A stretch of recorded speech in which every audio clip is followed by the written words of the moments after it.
Good morning, class. Today is Tuesday, so it's our synchronous time. For today's class, we will discuss about the elements of the story and sequencing event.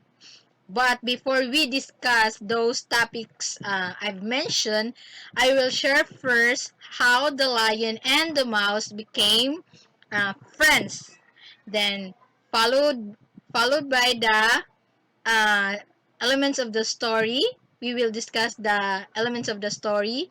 Next, I will share another story about the hawk and the hen and the chick. So, let's discover why the hawk keeps on getting the chicks from the hen. So, let's discover that later on. So, next and last is the we will discuss the sequencing events. Okay, so now I will start sharing the story. It's the story entitled The Lion and the Mouse. The Lion and the Mouse. The lion was awakened from a sleep by a mouse running across his face. With terrible roar, the lion seized the mouse with his paw and tried to kill it. "Oh, please," the mouse begged. "Spare my life. I will repay you for your kindness." The lion was so amused at the thought of Mouse being able to help him that he let the frightened creature go. Shortly afterwards, the lion fell into a trap set by some hunters and was helplessly caught in a net of strong ropes. In his misery, the lion roared so loudly that all the beasts in the forest heard him. The mouse recognized the roar of his former capture and ran to the place where the lion lay trapped. At once, the mouse began to gnaw the ropes with his teeth. He gnawed rope after rope until the last the lion was free. "Thank you," said the great lion. "Thank you for keeping your promise." And that's the end. Did you know, class, that the story has their elements? Yes, you heard it right. And these are the following are the elements of a story. First, setting. Next, the character. Third is the plot. Fourth, conflict. Fifth is the climax of the story. Next is the ending. And last is the resolution. So, what are the meaning of the elements of the stories?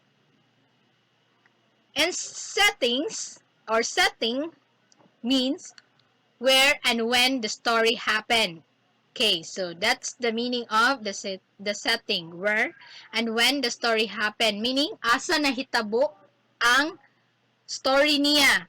So, next, the character. So, the character is the people or other creatures. So, mabida man siya or kontrabida. So, that is part of the story, ang character niya. So, she's still or he's still a part of the story, even though he or she is a kontrabida.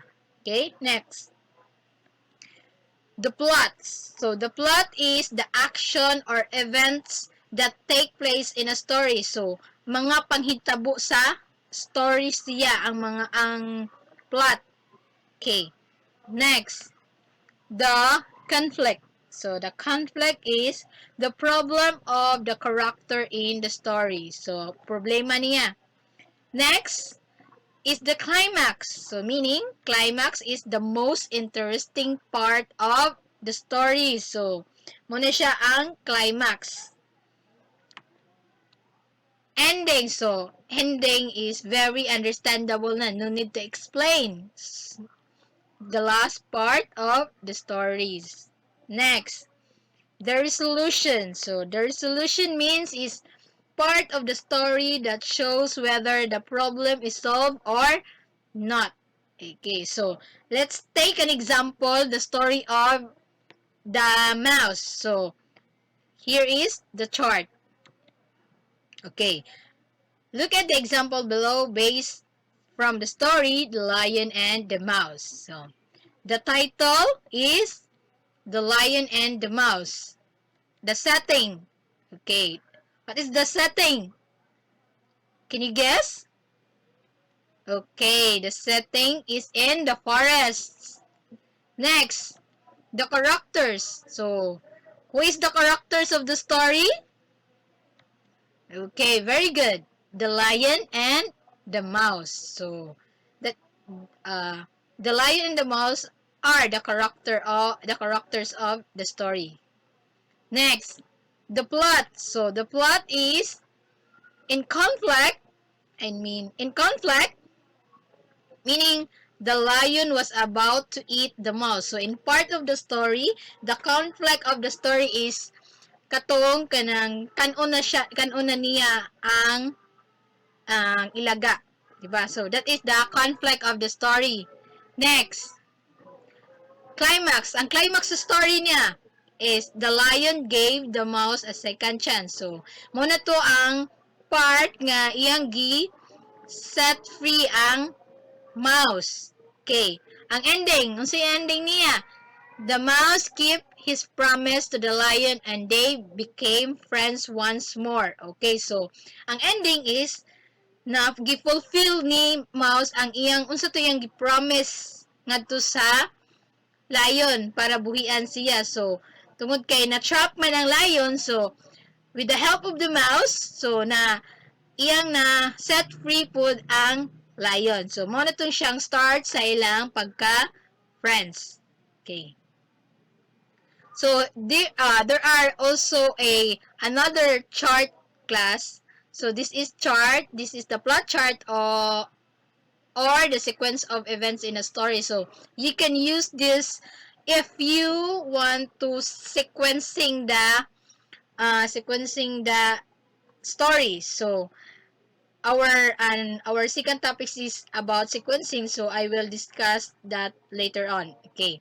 In this chart, I will explain first at the in this arrow, this part is this is the beginning start of the story. So this is a pyramid.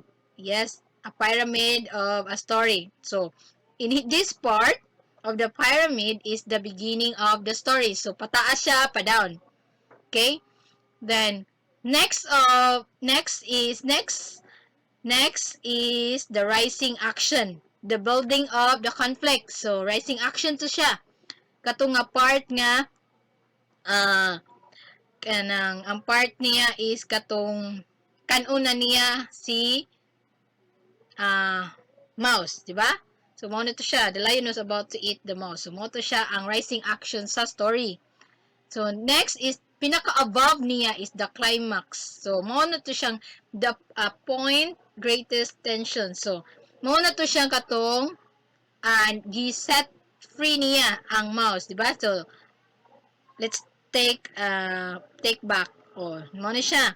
The lion gave the mouse a second chance. So mo na siya ang iyang climax sa story. So pa-down na ta. Sa pa-down is falling action, the outcome of the conflict. So mo na to siya. Falling action na siya. Ay abot na nga to. Pa-down na siya.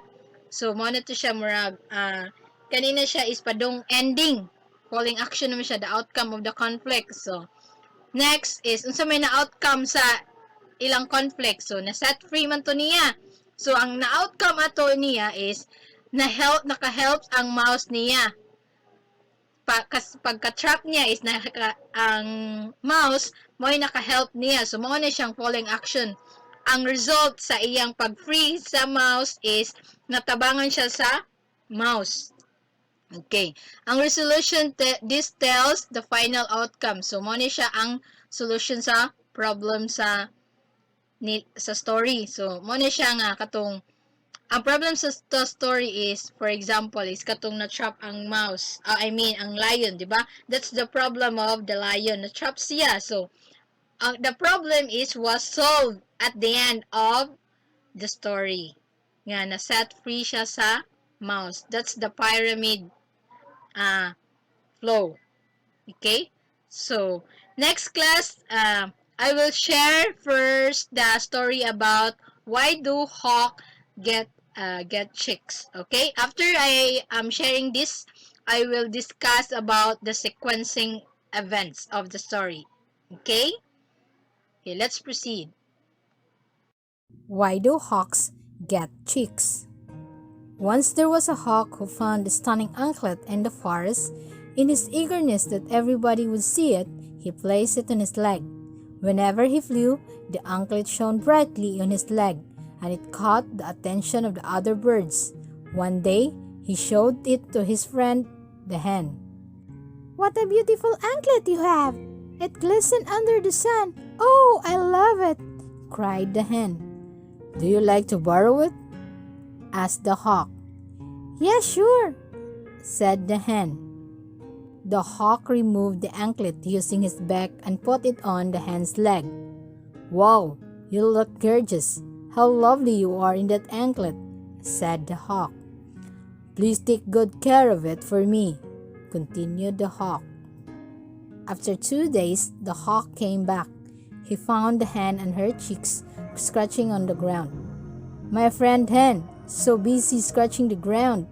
What are you looking for?" "It's your anklet. My chicks borrowed it from me, and they misplaced it." The hawk became angry.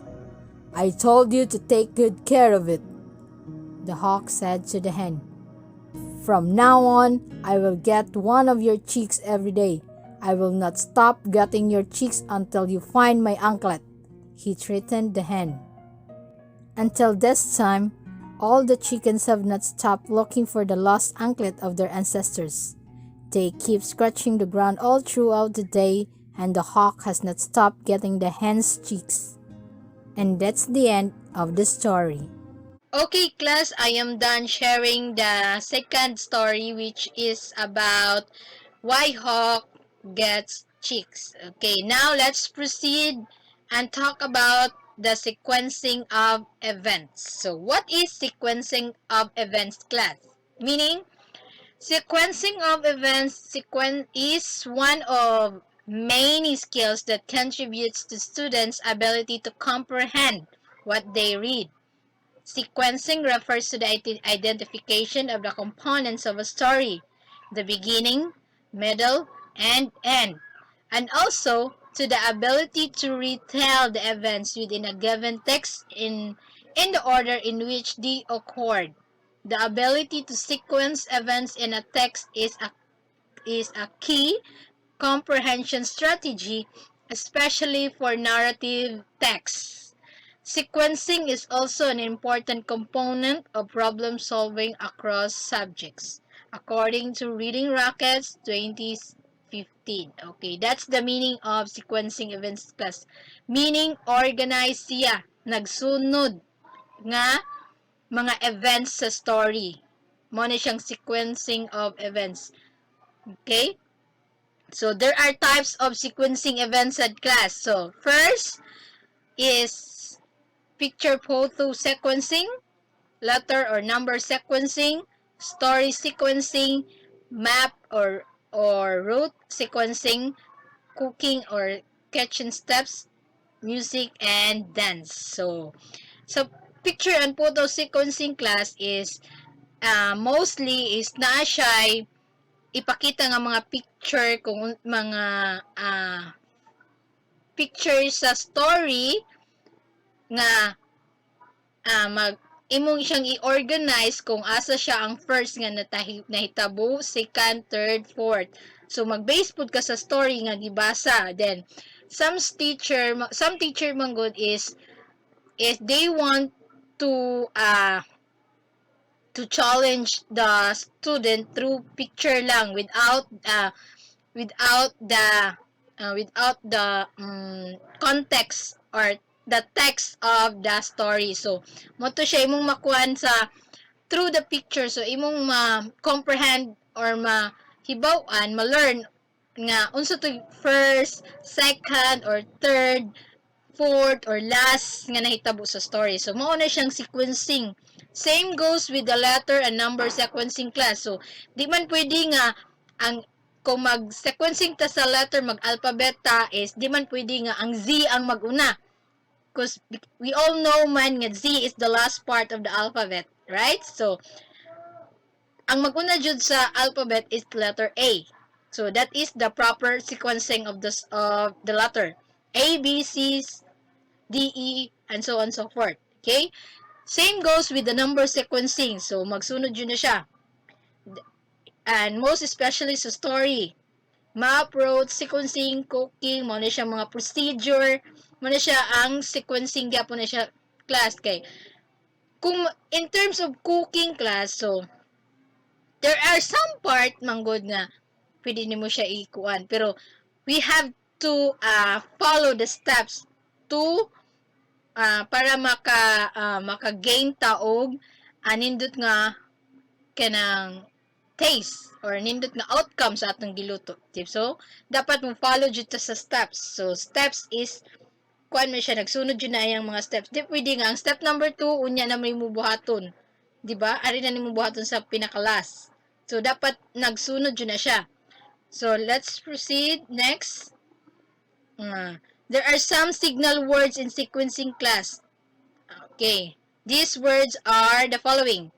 First, next, after, then, later, lastly, or finally. So, based on the story, so let's take an example sa The Lion and the Mouse. So, sa The Lion and the Mouse class, pwede na to siya i-sequencing events. Pwede na siya, pareha itong gipakita na ko ninyo nga plot chart.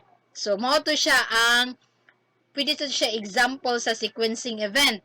Kaya na siya beginning. So, beginning or first sa nahitabo sa The Lion of the Mouse. So, ang first kanang event of the story is katong nakamata ang lion tungod sa pagsigi og agi-agi sa mouse niya. So, the next story. So, imo sa dumbutangan og next.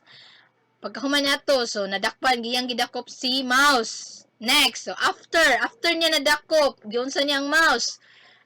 Oh, di ba? Iyan na the lion was about to eat the mouse. So, mo siya after. Pagkahuman na. Then, say, nahitabo. Pagkahuman. Then, so, iyang tungod kay naluoy siya, so, iyang set free ang mouse. So, mo siya then. O, later, pagkahuman niya set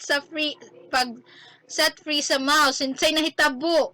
So, mo siya ang na-trap siya sa hunter's net. Okay, ang lastly, say nahitabo sa last. Na-set free siya sa mouse. Or finally. Okay, you can use that signal words class in terms of sequencing of events. If ever that your teacher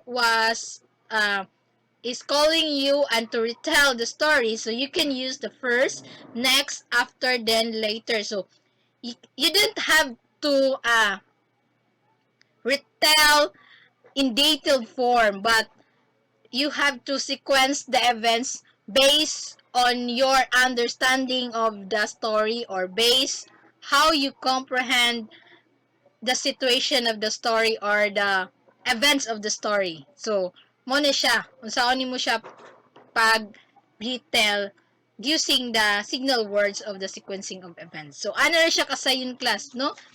Ang sequencing of events. Magamit ra kaniya og mga signal words. Then, summarize the events summarize the story. So, use the first, next, after, then, later, lastly, or finally. Okay. That's the sequencing events signal or clue words. Okay, so I hope you understand about the sequencing events class. So the sequencing events is very understandable, and I am hoping that today you learn a lot about the story elements of the story and about the sequencing of events. So that's the end of our lesson. So see you next time. Goodbye.